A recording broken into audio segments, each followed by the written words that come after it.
And just like that, we kick you in the teeth to start the Industry 45 podcast show. Wow. A great band out of Sweden called Hardcore Superstar. The album, You Can't Kill My Rock and Roll, that's the lead track right there.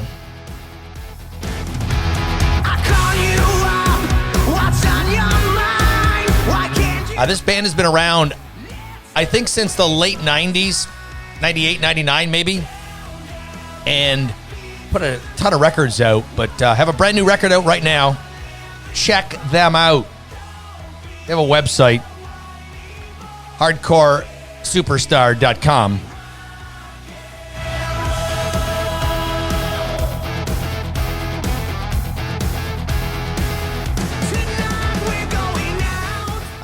But enough of Hardcore Superstar. We got another superstar on the podcast show today. His name is Jeff Buehner from the band The Loyal Order. Man, killer vocalist. And apparently he's a bass player as well. I know you're not impressed either. How hard is it to play four strings? But he did play with Dilana from Rockstar Supernova. And I even think she went on, to sing in LA Guns. But he is a bass player and now apparently a lead singer as well. Got a brand new song out called Ready for Dead and a killer video that was done in a warehouse. They're from Portland, Oregon. Apparently it rains a lot in Portland, Oregon. That's not from my experience, but rather from Google. I guess we'll find out when we talk to Jeff. They probably shot the video in Portland. It was probably raining that day is my guess. Like I mentioned, brand new single, Ready for Dead, brand new video. And he's got a song called Tears from Kelly. I got to ask him about this song. It's absolutely amazing. It's all coming up. Jeff Buehner, The Loyal Order next. Industry 45 podcast show.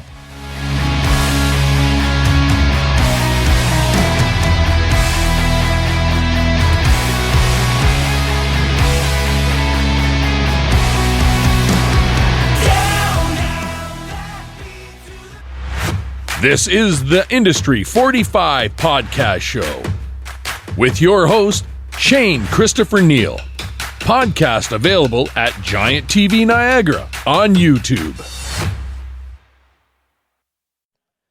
Industry 45 podcast show, Giant TV Niagara on YouTube, gianttv.ca. By the way, we do have a website, a ton of podcasts there. And this is now at musiclifemagazine.net. My good friend Joel Knappen, thank you so much. Got a huge platform as far as the music business and cool interviews and articles and photos. He's a great photographer, and this podcast lives there as well. So on the phone right now, I'm going to say I got a guy by the name of Jeff.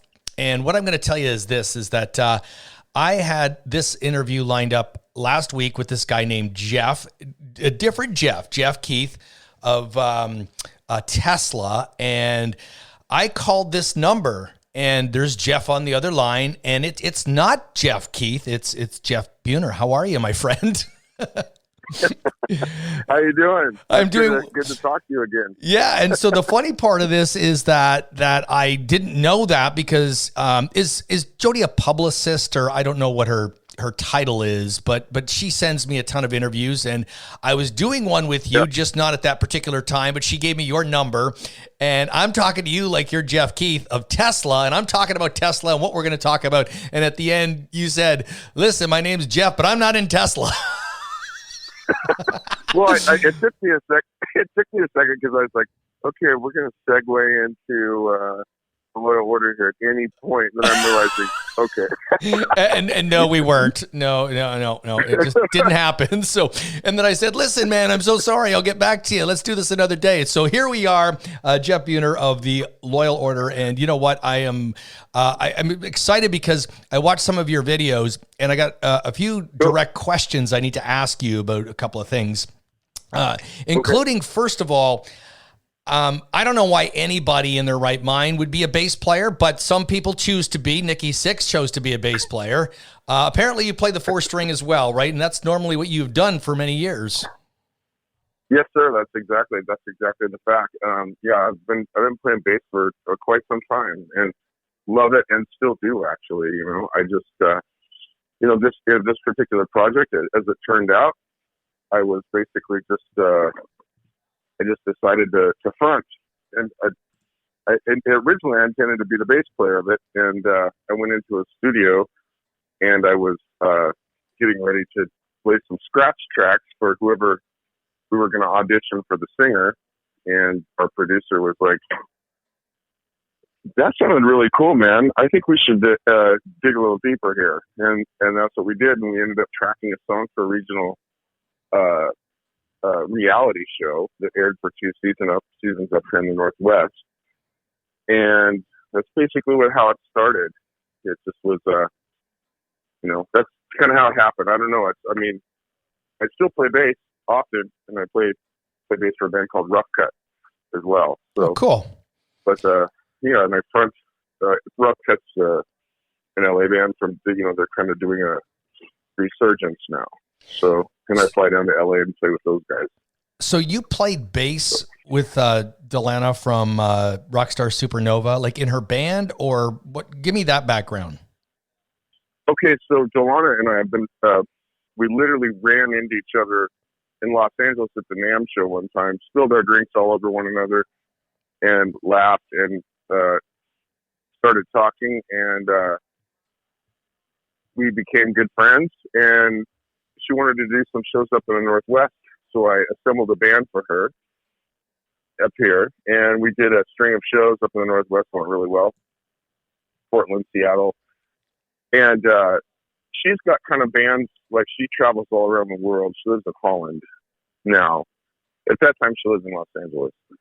But she has, like, musicians everywhere in the world, like, in different regions, and she kind of likes to mix it up a little bit. So I usually play with her at the NAMM show in Los Angeles, and I play with her. I've done some shows in the Midwest with her, a lot of stuff around the Northwest here. We did a rock fest in Cadott, Wisconsin together too. Nice. So yeah, she's amazing. Yeah, man. super she's talented. One of my favorite singers. There was God, I didn't know the controversy about Rockstar Supernova and what happened, and I still don't really get it, other than there was a lot of, I guess, negative feedback for something she did or said, and there was a whole story with that, and Lucas Rossi ended up winning, right, that year. But man, yeah, Lucas, what a talent. Yeah, Lucas won. Oh my God, I know. I mean, that's how I got to know who she was, and I couldn't believe the level of talent she had. I mean, Storm Large is from Portland here, and she's amazing as well. She's a force to be reckoned with, to say the least. And she was on that, so that's why I started watching it.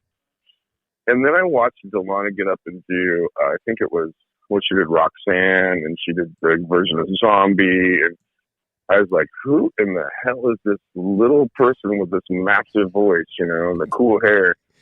And I followed the whole series, and after it was just finished up is when I ran. We were at the NAMM shows in Los Angeles. It's a big trade show for music. Yeah, it's in Anaheim, California, correct? I've been to NAMM. Yeah, I've been to NAMM a couple times. What a great show that is too. But carry on. Yeah, and so we literally like bumped right into each other and we became friends. And it took a couple years, and before we actually played together, but we stayed in contact. That was like when the 2008 thing happened. She'd had a record deal, and everybody went bust overnight. It was a bad thing. Even her label went back, right, yeah. just because of 2008. I remember we were talking. She was stuck in Europe and didn't know how she was going to get home because it literally happened that fast and that drastic. Wow, eh? But yeah, and so we became really good friends and played together off and on over the years, and we still do. I mean, we reach out to one another weekly, pretty much, and write a little bit together here and there, and we're talking about doing some other things, in the future. We have a song that we wrote together with my guitarist, Brandon Cook, and Kevin Hahn, a producer here in town, and Mike Collins, drummer, and we recorded, we scratched out 2 original songs that we've never really taken all the way into the studio because we got busy, and things happen, but we're thinking about revisiting those and laying at least one of those songs down. That's awesome. And we're going to leave that topic to go to the Loyal Order, but maybe you can hook me up with an interview with her. That'd be kind of sweet too, because I think she was just amazing. Oh, with Dilana? Oh, yeah. Absolutely. I'd love to. Direct. We can work that out. Yeah. Oh, perfect. Let's talk about the Loyal Order. So you do this song, and I want you to touch on more about Brandon Cook. So, because it seems to be the two of you, right, that are writing most of the songs and doing this. The reality hunting show that you did, you wrote the song with Brandon, and that got released in the movie, or it didn't, or the show. Give me a bit of that background. You touched on that before, but. Yeah. Okay. So, a guy named Jeff Coxon reached out to a film director named Anthony Gaynor and said, "Hey, I need a rock and roll song for this reality show that we're going to do, a theme song." And he said, "Well, you need to call Jeff Buehner." And so he did, and I said, "Well, what kind of song do you want?" And blah blah blah. And he's like, "Well, I want it to be really heavy. I want it to sound kind of like this band or kind of like that band." I said, "No problem. Give me a few days and then I'll get back to you." So my first call was to Brandon Cook, whom I just watched shred a guitar solo, one of Vivian Campbell's guitar solos in a Ronnie James Dio song. And I was like, oh my God, and he and I were already friends, but I knew then how great he was. So I called Brandon and I said, "Hey, want to help me write a song?" He's like, "Sure." I said, "I need a heavy guitar riff, man. Think Jerry Cantrell, think, all these bands, listed a bunch of bands." He said, "Okay, give me a few days." And he called me back a day later, maybe 2 days later, and he was like, "I got some." I said, "Okay, cool." Fired over.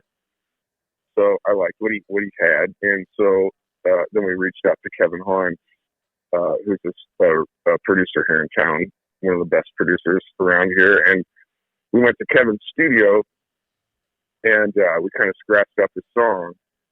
And as I said before, I just, we had a scratch guitar track, a bass track. That's kind of how you formulate a song when you're writing, kind of do demos of it.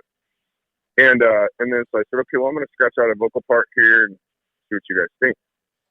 And I'd written all the lyrics to the song and the chorus and everything. And I just wanted to have a reference point for whoever was going to sing it, because I had a very definite direction that we needed to head in, because it was basically an order that we had to fill. So I did that, and Kevin and Brandon both kind of were like, "Hey, man, I mean, obviously it needs some work, and we know you're not a lead singer or haven't investigated that ever before, but we want you to try this because it sounds really cool." And I was, kind of apprehensive, and I was like, "Well, I'm just kind of thinking that I would rather have somebody else do it, but okay, let's try it." And what ended up happening was being this song called "Off the Grid Superhuman." And because "Off the Grid" was one of the titles that they were toying with for this show, it ended up being called "Heavy Hitters Outdoors." But the song, it was called "Off the Grid Superhuman," and then it got handed around, and it became the theme song for the show, and aired for a couple seasons, and people started saying, "You should do that more," And during that time, I just started, writing, writing on my acoustic guitar at home for some harder songs, and we ended up doing a song called "Colorblind" and another song called "I Fall Silent" with Kevin Hahn. And then Kevin got really busy, and so we went to a gentleman's house named Rob Daker, who's another producer here in town. He's recorded some of the Royal Bliss stuff. He's actually working with them right now. And he's recorded. Are you familiar with the Dan Reed Network? Yeah, I am. Okay, cool. So the whole band is really great friends of mine. And Rob plays with them now, and he's also producing their new record, which is incredible. I just heard some pieces of it. But anyway, so we went into Rob's place, and we decided to do a song called "The River" there. And it's a ballad. And it just we worked really well together. Kevin was busy, and we decided to just stay there and finish the record there. So we pulled, we piped in all the stems from the other recordings and re-recorded vocals and stuff like that. Because as I was doing this, I was becoming a little better, as through practicing and learning. And it's a whole new instrument, man. It's like, wow, this is a whole different thing. There's a physicality to it. There's mental. There's all these different things. The voice is, there's all these different techniques you use. And anyway, so we ended up doing a whole record, and it was kind of a slow burn at first because we were just toying around with songs, for the first few years. And all of a sudden we realized, hey, we got half of an album, and then we accelerated the pace, and we just recorded the last song for the record like 3 months ago. So who's in the Loyal Order? Well, me, Jeff Buehner, and Brandon Cook as the lead guitar player, and we have another lead guitar player named Justin Gibson, who was one of Brandon's students at one point, and shredding, amazing guitarist, just like Brandon. And Patrick Young is now on bass. Patrick Young, you might know him from the band Black and Blue. Okay, yeah, sure. Yeah, and then Kyle Baltus is our drummer, and he plays or has toured a lot with 36 Crazy Fists, and also he tours with Howard Jones, Light the Torch. Howard Jones, the singer from Kill Switch, Engage. Okay. Yep. So Kyle's a really well-rounded, accomplished musician as well, and that's who's in the band, and it's solid. So let's talk about Ready for Dead. So you did the video. I saw that as well, which is really cool. And give me an idea about the song here and kind of the premise behind it, and really a cool video too in a warehouse. And you can tell me where that was filmed. Was it filmed in Portland there? And was it? Yes, it was. And was it raining outside when you were filming it? That's another question. Actually, 9 times out of 10, the answer would be yes. Well, what I didn't tell you is that, because you haven't heard it yet, but the intro to this podcast, I talked about Portland and all the rain, and I just said I just Googled that because I'd never been there. But I only know that because you told me. So Yeah, it rains here a lot, that's for sure. Not as much as Seattle. So Ready for Dead. Tell me about the song. Okay, cool. Well, so when we were about halfway through the record, Rob Baker, our producer, goes, "Hey man, I have this old idea," and actually he pulled this completed song out of his vault, and it was an early version of the song. He goes, "I really want you to do this song for me, man." He goes, "I was going to put it on another record, and can we rework this thing and mess around with it?" And I said, absolutely. After I heard it, I was like, that's a cool song. It'd be a nice add to the record, It ended up turning out incredible.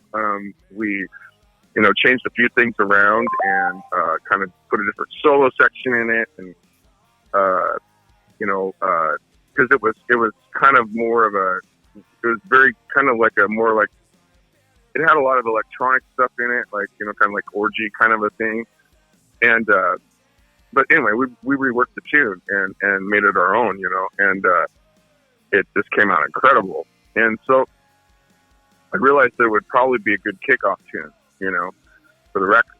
And so I said, let's shoot a video. And I went down into, there's a guy here in town named Jeff Stewart, who he's got a company called Mia Sounds. It's a licensing company. And I was inquiring with him. I'm like, I'm going to shoot a video, got to find a location. Let me know if you have something in mind. Because I had shot videos in his studios before. And he goes, "There's this place down in North Portland I want you to come check out." So I hopped in the car with him. We met up and hopped in the car and drove down to North Portland. And we went to the location that he was thinking. And there was nothing there. He goes, "Well, I guess this isn't going to work." They tore it down. And I'm like, yeah, we'd look kind of funny doing a video right here, because there was like over the water and it was on pylons, like. Oh yeah. There was nothing left. I'm like, I don't think I can balance on one of those for a whole video. So we turned around and went up to this intersection, and I looked across the street and I saw this really interesting area that I'd never seen before. I said, "Can we go over there?" And he goes, "Sure." So we pop over and we drove right up to this place, and it had all these banks of small windows all around the building, and there were stained glass in some of them. And I just was like, "That's really cool looking." I'm gonna peek inside and see if there's anybody in there. I looked through the window and there's nobody there. It's a completely empty 20,000 square foot facility. That's gold. That's gold for a video. I was like, dude, yeah, because the ceilings were so high, and I knew I could do drone footage and all this stuff in there, right? So I called the number. There was a number on the door, and he knew other people were going to want to do stuff in there. So I called the guy, and what it was, it used to be a stained glass business. And over the years, when a pane of glass would break, they would just replace it with whatever piece of stained glass they happened to have around, And apparently they had a lot, but there were like hundreds and hundreds of these small windows, and about every 15th one, there was a different color in it. I just was like, that is awesome, because it was, and the sun was coming in no matter what time of the day. The sun would come in from one side, so we had a lot of natural light. So I called our director, Dan Fred, up, and I said, "Hey, come on down here. Let's take a look at this, and I want you to see something." And he went down, and he was like, "Oh my God, you have to do this," So I discussed rates with the guy, and I decided that we could probably do it in one day because the rates were pretty high. And so we went in there and set a date and got everybody in there, and boom, off we went. It was a long day, and a very long day. About 17 hours I was there, I think. We played the song like 40 times, getting all the different shots. Are you sick of it yet? Oh, that was the question I had to ask. I was in London. I did an interview with a guy, and that's the same question he asked me. And I was like, I didn't get sick of it. That day, I probably did a little bit more than I thought, because I actually, when I'm tracking a video, like you have to sing. I mean, you really have to sing, and it's you shoot the video to playback, but you have to sing because you got to do it right. And anyway, so I did that thing, and we got that done and put it out, and boom, it took off like crazy. Right, like right now it sits at 207,000 views on Facebook, and it's going crazy, man. It's I knew how solid it was then. So, and that's kind of when I heard the song, because I heard the song before I saw the video, and a couple of things. When I heard the song, and this might sound crazy, but when I saw the video and I saw you, I went, yeah, I could picture that guy singing that song. Do you know what I mean? Like it just married the way you looked, the tone the song had. And then I saw the video, and just it all kind of came together. I heard the song first, saw the video second, and I was like, yes. And really, truly an awesome video for sure. I want to ask you too about something else. All right. So I'm going to see if I can play this here, if you can hear it. Hold on. Welcome back to the podcast, and here's Shane Christopher Neal.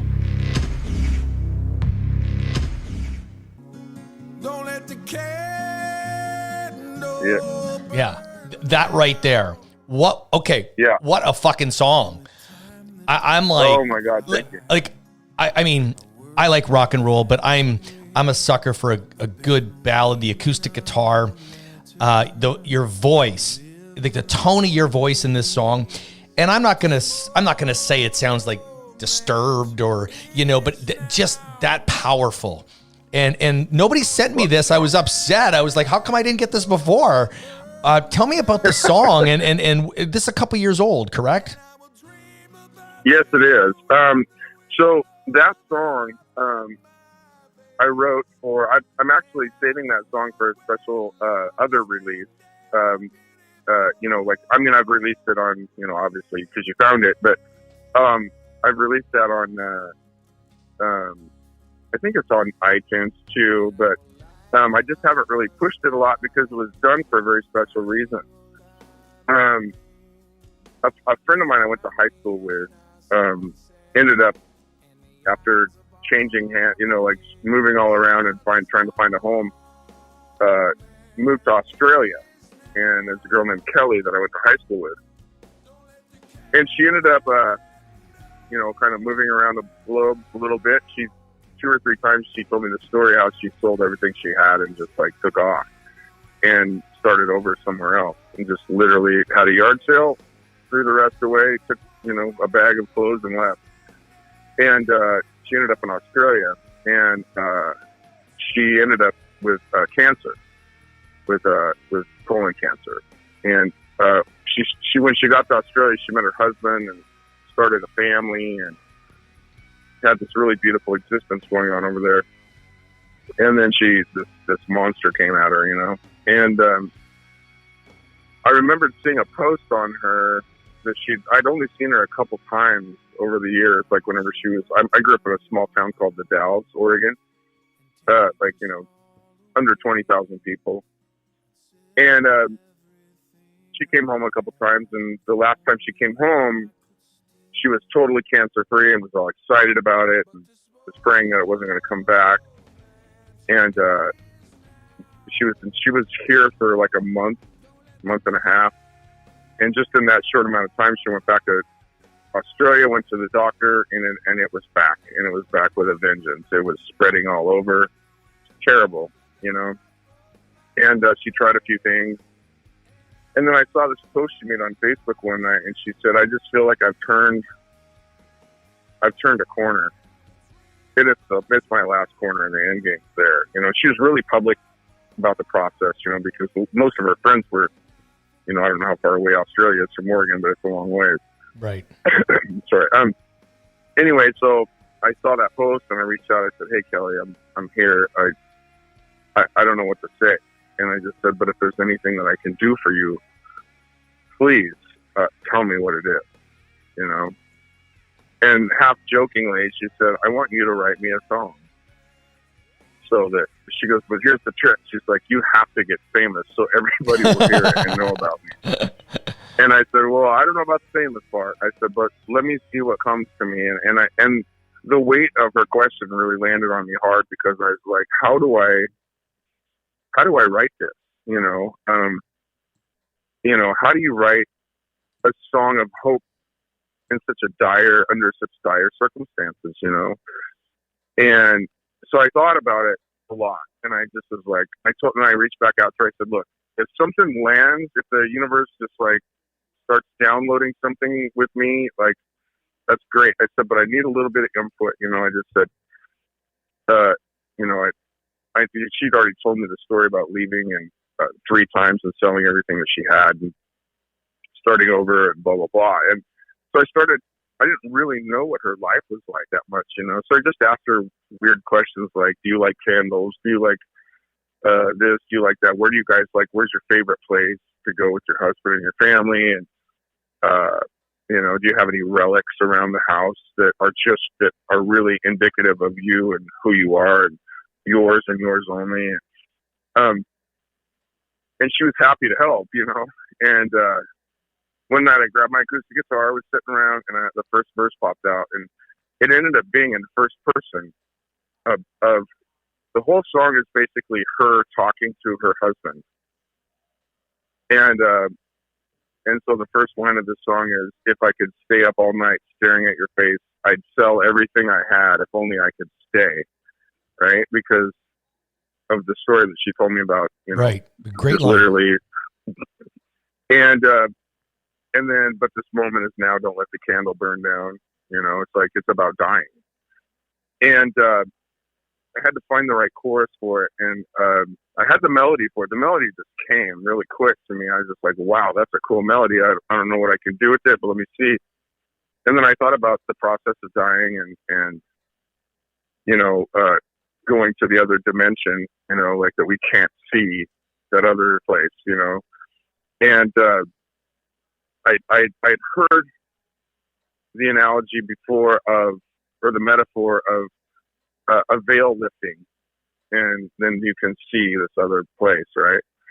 And so the chorus was her saying, "I'll dream about you as this is going on, and I will dream about you as the wind blows the veil off of my face, and that is dying." You know what I mean? So as soon as I had that. Of course, it was a very tearful many songwriting sessions trying to put this together.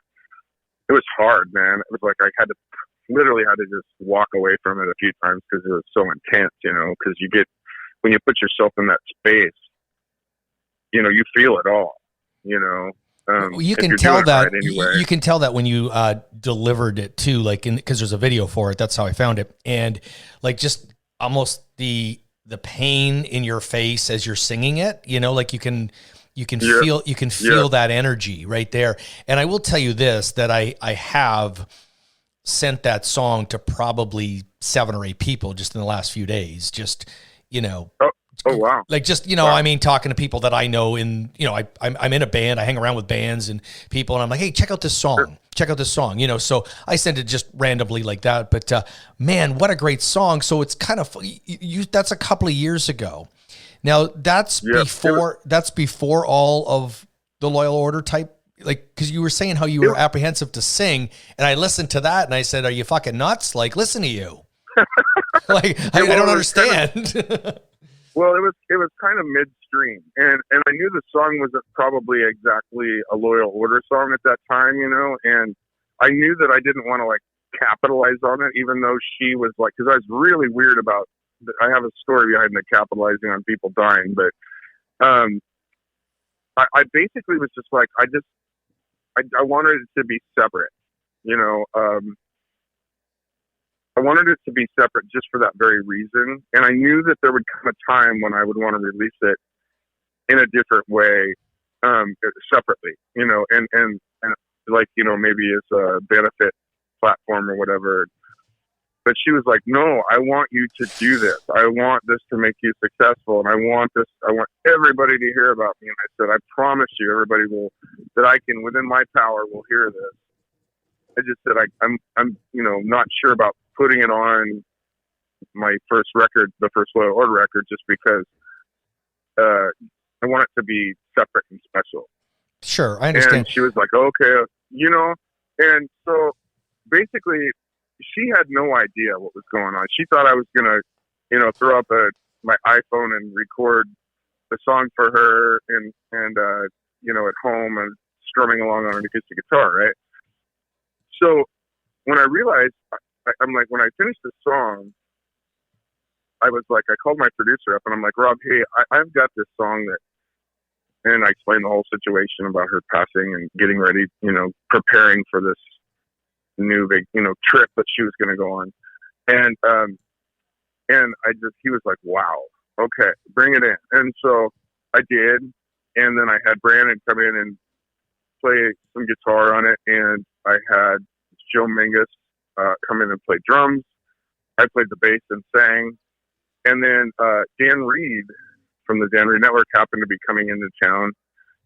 And I'd asked Rob, I said, hey, when Dan gets there, would you ask him if he'd do a backup on the song?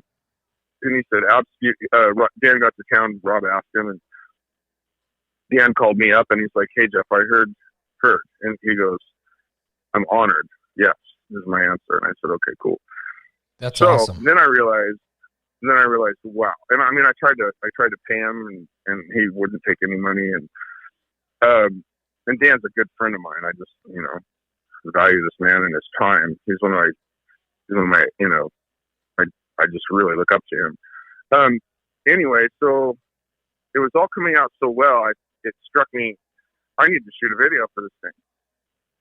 And just, cataloging the process and showing, showing her what we did, So I called up one of my friends, Anthony Gaynor. He came in, he said, no problem, I got this. And so he came in and shot some studio footage of us, like me actually tracking the real parts. And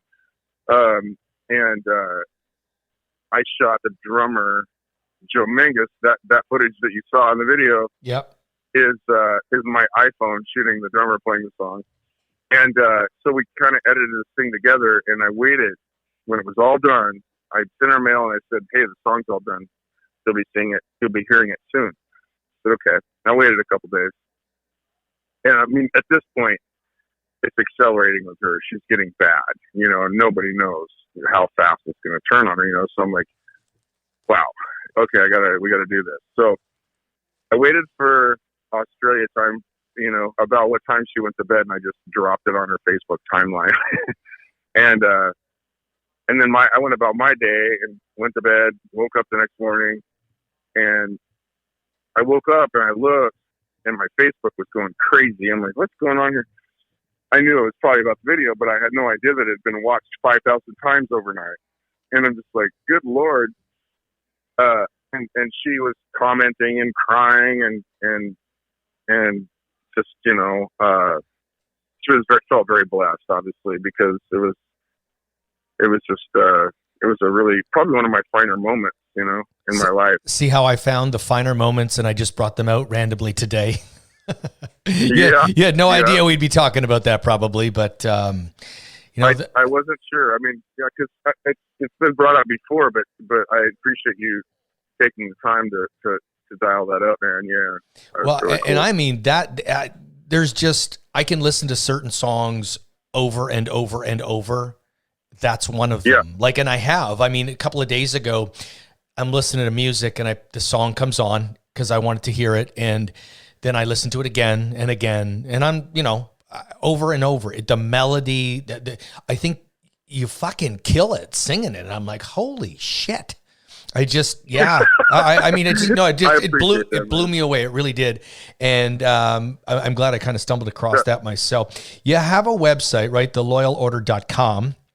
And I assume your plans were to play in 2020. Now, whether that happens or not, who knows? But I mean, once you can, I assume you're going to, or at least attempt to, even if it's not till next year. Yeah. Okay. Yeah, absolutely. Well, what we did is we did our first show. Once we had the record pretty well tracked and done, we had this one more song to track, and it was a song called Hellfire. And once we had that pretty well done, a show came up for us. I'm really careful about what shows we decide to play, and I'm going to be very intentional this whole time with this band because it's playing the right shows is very important. And an opportunity came out for us to do a show with a band called Puddle of Mud, and it was opening for Puddle of Mud in Portland at the Supernova Ballroom. And I went in, and the room before didn't have a great sound system, and so I was kind of apprehensive. He goes, "No, come in. I got a brand new system. This amazing, like $100,000 PA and light show and all kinds of stuff. And the stage is cool, big room." And I heard the PA, and I'm like, "Okay, I'm sold. Let's do it." And so our first show was a sold out night. It was 750 people as maximum capacity in there with Puddle of Mud, and the audience was amazing. The line was out down around the corner outside, and I'm pretty sure we had at least half of the room because everybody's been waiting for us to play. And I walked on stage fronting for the first time, and the energy was so amazing from the crowd, and I knew I wasn't going to be perfect, but I didn't care. I was going to go out there and just do my best and kill it, and as engaging as I could. And it was actually quite easy, to be honest with you. It was a very natural thing for me to do. And so that went so well. We're like, okay, let's get this thing out. Let's get the record ready to put out, and we'll go from there. So finished the record. Right about that time, I meet Tom Hazard in midstream and all this. And we'd been talking for a while. Tom Hazard, you know Tom? I don't know.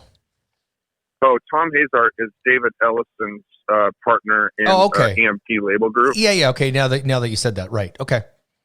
Yeah, and they actually have a band called Ellison as well, and Tom is the lead singer. He's incredible. Not only is he an incredible singer, but he's also one of the most happening names in rock and roll out there. Like behind the scenes, in the scenes, on top of the scenes, anything you can possibly imagine. Tom is the guy. And he's friends with Corey Taylor. He's worked with Fred Durst. He's worked with everybody. Sepultura, Korn, everybody. And so I reached out to Tom. I said, "Hey, man, I got this video. I want you to check it out." And this was right at the time we were releasing the video last year. And he's like, well, let me see it and we'll talk. And I shot him the video. He's like, holy shit, yeah, let's do this. And so we decided to start a working relationship. And as time has moved on, he's like, I want you to take this on the radio. Let's do this. I'll quarterback for you. Let's make this happen. And make sure it gets in all the right hands and help you out. And so during all that time, we're gonna put our record out on EMP Label Group. And I have my own business too. It's called Buehner Media, and a deal with the Orchard, which is owned by Sony through a company called Vaughn Artists. Okay, cool. All these tags I'm giving you.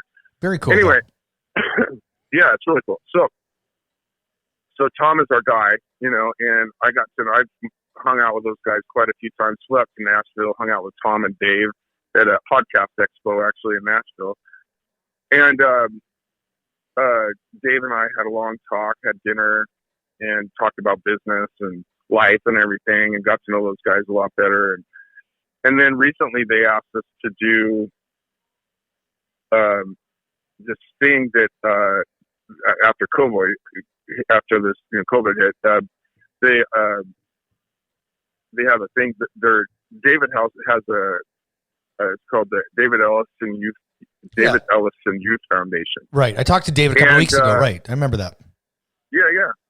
And then the Grammy Education Foundation. So they joined forces, and we did an acoustic version of Ready for Dead and did it on a simulcast. And everybody loved it. It was cool and all that. And it was really an honor to be there. So here I am, new guy on the street with a new instrument, right? And one of my first times people are going to see me, I'm up against, Seven Dust Singers doing a thing, and all these really big time guys are doing stuff. So I had to really, be ready and go and set my bar as high as I possibly could, and it turned out good. And everybody seems to dig it. So I'm down. Cool. Yeah. And now the radio is starting to happen. We debuted on Active Rock with Ready for Dead at number 59 on the Billboard charts. It went up 10 spots its first week to 49. And there's another chart, Foundations chart. We're at number 41 there now. And I'm hoping this coming week I'll get a really good report, and hopefully we'll break through into that top 40 thing, that would be it's phenomenal just what's been going on. Well, things are definitely going in the right direction. Again, the loyalorder.com is the website. Jeff Buehner, thank you. And Tears from Kelly, I'll put that link up as well. And Ready for Dead, I appreciate your time. You're awesome, man. Oh, dude, thank you so much. And it's such an honor to speak with you, and under the right pretenses that I'm not Jeff from Tesla. And that's right. It's going to go on for a long time. This is not Jeff from Tesla. Every time. Yeah. And the record will be out. Pre-sale will be next month, and self-titled The Loyal Order. And the official release date, I believe, is July 17th. And so the whole record's going to be out. And I love to talk to you again once that gets in circulation, once it's released. So you bet. That's awesome. Appreciate it. Yep. And Facebook, The Loyal Order too. You can find us on there as well. Awesome. That good for you? That covered a lot of stuff, eh? That was all right? Yeah, that's great, man. I appreciate it. This is the Industry 45 Podcast Show with your host, Shane Christopher Neal. Podcast available at Giant TV Niagara on YouTube.